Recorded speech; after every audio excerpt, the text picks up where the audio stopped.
For today's DIY, we are doing a magazine inspiration, this beautiful mint armoire I'm in love with. So Zeb tells me, I got that piece for you. Zeb, did you load this in the truck all by yourself? Sure did.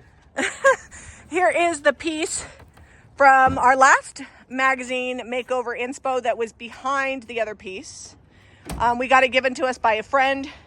She had it in her shop, and we are going to give it, hopefully, a fun makeover. Yeah, it needs some fixing.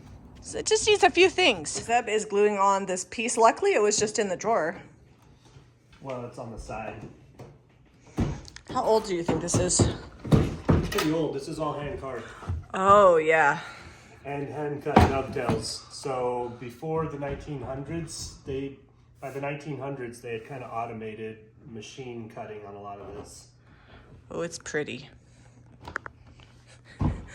I feel like I might get some hate comments for painting this, although it does need to be stripped. So if you don't like it and you buy it, you can always strip it afterwards. But it's St. Patrick's Day.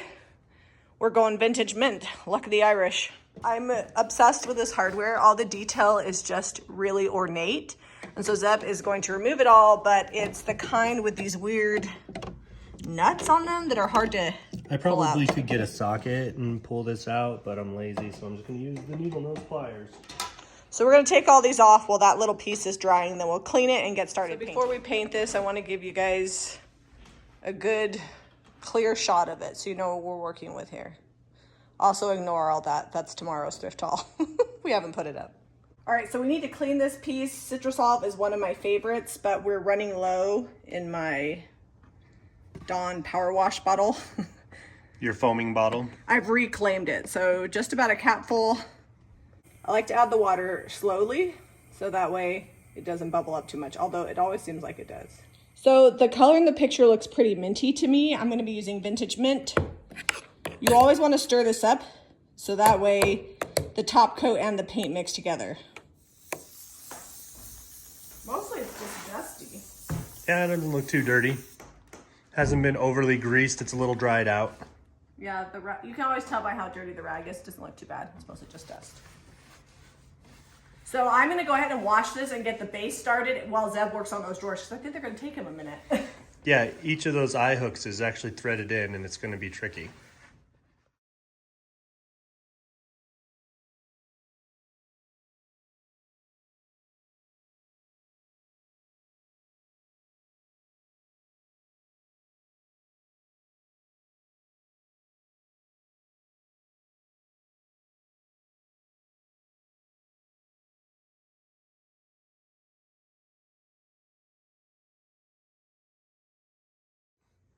All right, so I am coming back with the second coat on this piece.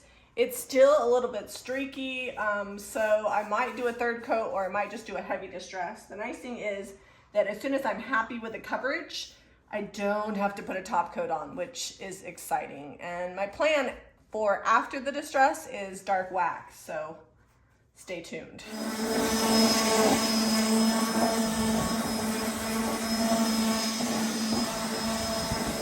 I'm not going super heavy. I just want to hit the edges where it would have natural wear. Might do a little around the handles, but probably not. Those knobs are pretty busy, and those pulls are going to be great on their own.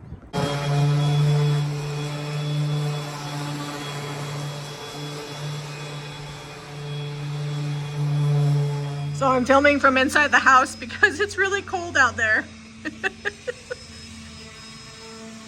Zeb's doing a great job. So because the piece that we're trying to mimic is a legit old antique, which this is antique, but it wasn't painted a long time ago. So I'm gonna add some age using DIY's dark wax and a small artist brush. This is the turquoise iris one. And I'm just gonna work in a small area and wipe back. Because Cottage Color has a built-in sealer, I'm able to really have control over that wax. We'll do this along all the cracks and all the details, and we'll add some age and patina.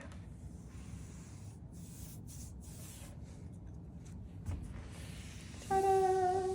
If you have an area that's a little bit streakier than you want, you can come with some clear wax, as long as you don't wait too long. Kind of reactivates that dark wax, and then you can buff it out. It doesn't take the wax completely off of there, but it gives you a little bit more control And you can keep the dark wax where you want it and make it less muddy everywhere else. So these drawers are really pretty. The hardware is really pretty, but it's actually taking Zeb longer to put the hardware on than it did for me to dark wax the entire piece because it's So each one of these is screwed in here. It doesn't just drop in, and then it has nuts on the back, and you have to like finagle these on and piece them in at the same time before you get it too tight. It's taken a hot minute. But they're pretty, right? Yeah, they're great. They're amazing. And they were on the piece, so they didn't cost us any more money. And they're not gonna break. They're super strong. All right, guys, she's all finished.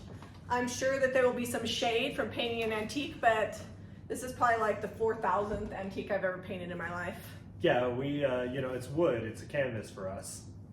If you guys want to buy the paint products you saw I used today, visit JamieRayVintage.com. If you like this video, be sure to give us a thumbs up and subscribe to Jamie Ray Vintage for more DIY.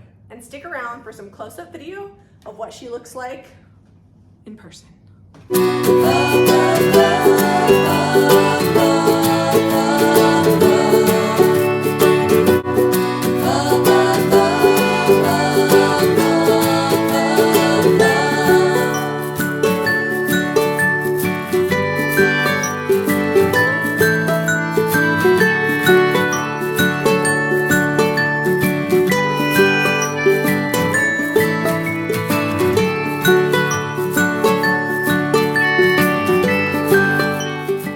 Thank you to Country Living for the Inspiration Magazine piece. Comment below, do you think that our piece has a similar minty vintage vibe over a traditional painted antique?